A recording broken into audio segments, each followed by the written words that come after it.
It is a great pleasure and an honor. I want to thank you, Alex. I want to thank what you said. I think very much of what you said is very accurate. I will correct some of the issues that I think we've talked about, but I want to thank your audience for listening. And I want to say how important Alex Jones was after 9/11, when I knew very well at that time that the American public was being deceived and was being treated as if we were fools, stupid, ignorant, and cheats.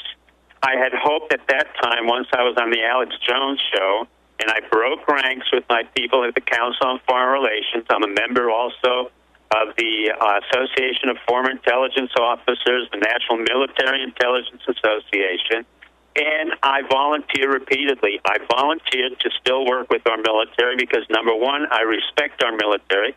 Number two, we have sent men and women to wars which have not been clearly defined by civilians who have never been in war, including Clinton, including Bush Jr., in particular, who precipitated the wars into Iraq and Afghanistan, and now Obama. And I had hoped by that time in the past that we would have stopped fooling the American public and stopped creating an incursion into our own country, killing our own people. 9/11 has still not been fully explained, and it is not a conspiracy theory. It has nothing to do with all kinds of secrecy and cabal and any other issue. It has to do with a famous technique in warfare that we call stand down, false flag, deception, and denial. It was done during Pearl Harbor. Alex explained to you yesterday, it was done by Hitler. It was done by LBJ during the war in Vietnam, where we had the Gulf of Tonkin, and he claimed that we had a false flag operation, and we had to shoot the Vietnamese because they shot it. That was wrong. Many men died for that. Many men went to war. And at the same time, we had a stand down and a false flag, which was told to me repeatedly by the people I worked with, including a very famous general that I will not repeat his name, to protect him until I go to a grand jury. Now, what I'm saying today is very important. I was a deputy assistant secretary under Nixon, Ford, and came under special and Carter. I resigned under Carter because I disagreed with the way he handled the hostage situation. I came back under Reagan to take down the Soviet Union, and I came back under Bush Sr. to work on Cambodia. I'm not a career foreign service. I'm not a career intelligence officer. I am what every American is. I'm a physician, but I'm an entrepreneur. I create businesses, and I believe in the American way of life, which is very simple. The hope, the faith, the dedication, and the lack of interference in my job, in my pocketbook, and in my speech, and the ability to say what I want to say by the government. That doesn't mean I'm a Tea Party member, I'm a liberal, or I'm a conservative, or I belong to any party. I am strictly an American, and I'm saying this to you as Americans. We have once again been deceived.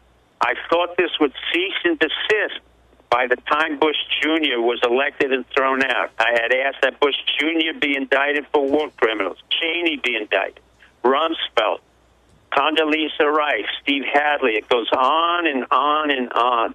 The issue now is we have brought to the forefront at a time when America is in deep peril economically, as Alex Jones has correctly explained to you. We are in deep peril because we are in two wars, of which I have no idea why we're there. And I had warned, even on the Alex Jones show 9 years ago, we will go into Afghanistan and Iraq after the 9/11, and I predicted, and he was correct, Alex Jones, and you see it on your website, that Osama bin Laden would be dead and had been dead for over 7 months, not because special forces killed him, but because as a physician I had known that the CIA physicians had treated him, and it was on the intelligence roster that he had Marfan syndrome. Now, many of you can look up on the Internet Marfan syndrome. It's a disease which is a genetic abnormality which Abraham Lincoln had, and it was the disease of the cataract of the eyes, of the coronary arteries, and what happens in that disease is that you have a very short lifespan. The fact that he had renal dialysis was not an issue of renal stones, which can be cured and is not that serious or life-threatening. But He needed that dialysis machine, so he had to take it with him. It was not an accident that his number 2 man, El-Zawahiri, was a physician. It is not an accident that most leaders of terrorist organizations around the world are physicians. That's why I know them, because we understand our code of ethics and creed. Osama bin Laden died when we went into Afghanistan. General Tommy Franks had stated very clearly that he had died, and he made a slip. Now, we knew he had already died. By that time, by the time we had already gone into Afghanistan, and in Pakistan, we knew he was dead. So the notion, when I came on the radio show in 2002 with Alex Jones, I said, listen, Osama bin Laden's dead. He's dead. There's no question about it. He had Marfan syndrome. It had nothing to do with special forces. He was used in the same way that 9/11 was used to mobilize the emotions and feelings of the American people in order to go to a war that had to be justified through a narrative that Bush Jr. created and Cheney created about the world of war terrorism. Now, I have been in that world for 30 years. During 30 years, we had never been attacked in America. I repeat it again.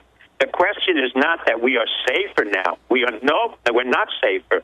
The issue is we had never been attacked up till 9/11 because Bush Jr., Cheney, Rumsfeld, and a group of other generals who were involved, who I know who they are and they know who I am, were decided that we had to mobilize the public in order to create a war on terrorism, which is an oxymoron. That war on terrorism no longer exists. We went into Iraq. Our military forces, and I have to tell you, I have the greatest respect for our military men, and I'm saying this to you, the generals, the colonels, the majors, and the captains. And I've been lecturing at the War College every year. Be careful of the orders you receive from civilian presidents. I say it again, and listen to me. Be aware of the orders that you receive from civilian presidents like Bush, Clinton, and Obama, particularly presidents who have never served in a war and do not know what the consequences of the war are, and the number of men and women who die bravely for our country and our cause because some civilian has to manipulate his political career at the expense of the American public and at the expense of the bodies and the blood and guts of our warriors who are so important to us.